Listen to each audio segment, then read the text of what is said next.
Hello, hello. It is your host, Dr. Morgan, and I'm so excited for today's episode.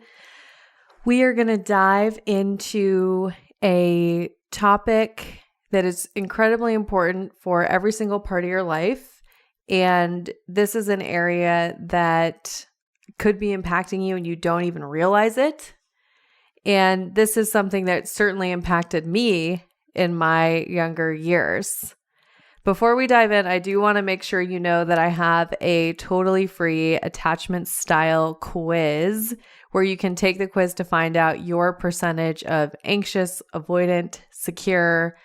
And it's a really helpful quiz just to give you an idea of where you're at, because we all need that awareness before we can make change. So that quiz is on the links in my Instagram bio, and just click attachment quiz and it'll come up. All right, the topic of today's episode is, are you the main character in your life, or are you playing a supporting role? I know personally, I can think even back a few years ago, some of the friendships I engaged in and the way that I lived my life, I was much more comfortable in supporting roles. One of the biggest examples that stands out to me in my own life is thinking about friendships that I had all the way back from grade school, middle school, high school. I had low self-worth, didn't feel that people really liked me.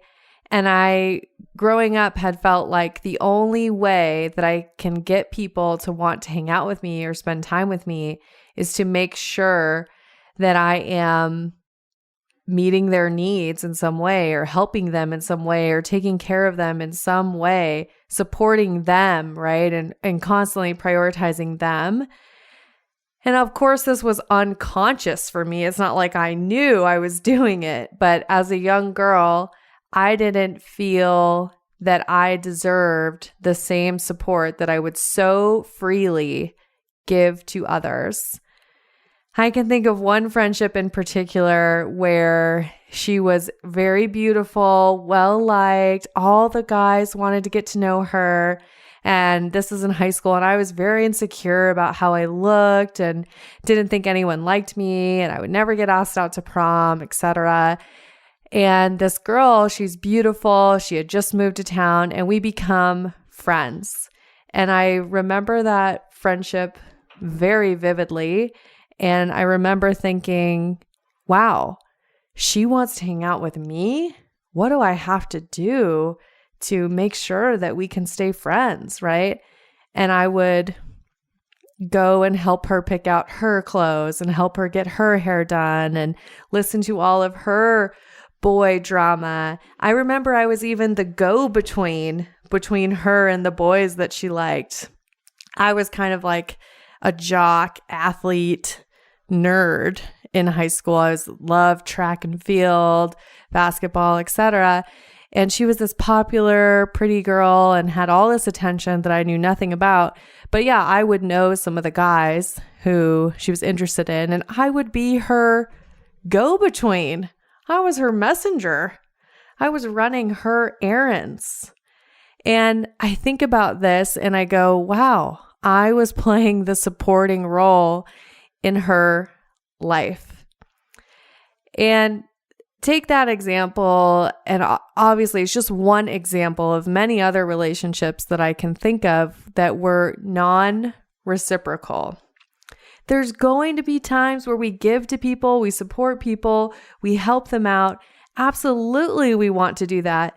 We also want to make sure that it's being given back to us and that we're not draining our energy, right? That we're not making someone else happy at the expense of our own happiness.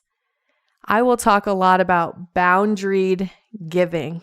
Giving from a place of, oh, I want to give. My cup is overflowing. I have the energy. I want to give, and this is the way that I want to give. that kind of giving is beautiful and comes from a place of high self-worth.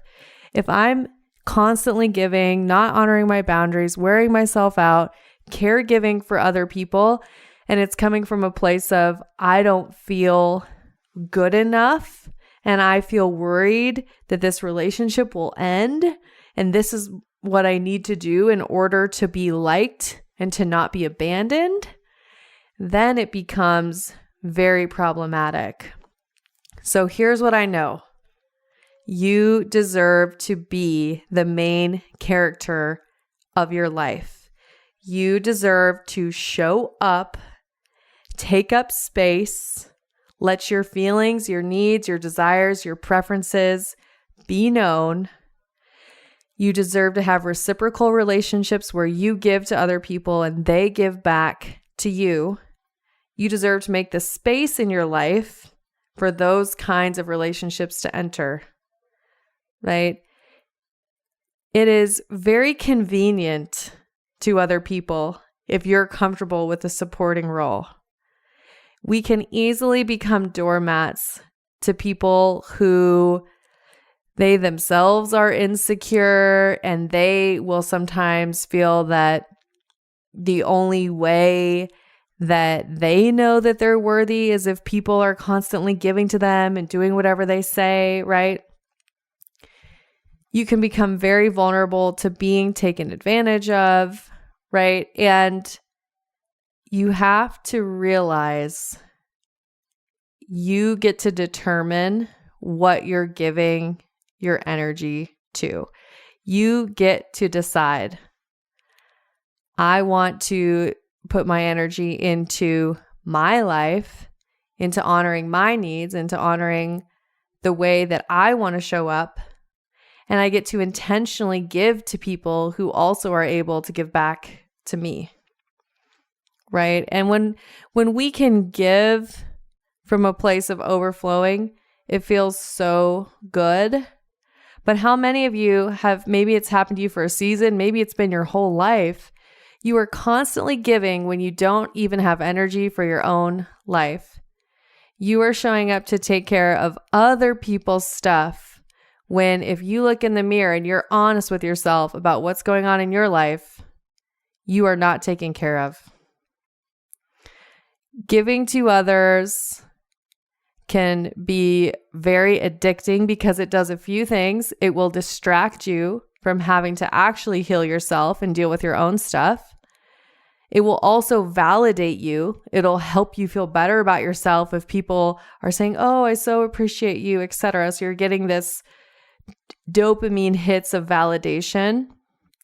And then for those of you that have relationship templates of, I need to work hard in order to not be abandoned, overgiving is going to help you feel safer in a relationship. It's the way you create security because you don't know how to create secure attachment in other ways yet. By the way, if you want to learn how to create secure attachment in your relationship and you want to do it in other ways that are not overgiving, I would like to personally invite you to apply to the ESL program. We have some spots left. So there's the dogs. The beauty of the live podcast, you get to hear the pups. Make sure you get this right. I'm going to leave you with one last thing. Make sure you're honest with yourself. Are there ways that you are the supporting role in other people's life? What are the ways you can reclaim your energy, reclaim your power, set those boundaries, and make sure you are the main character of your own life? As always, wishing you high self-worth and great relationships. I'll talk to you soon.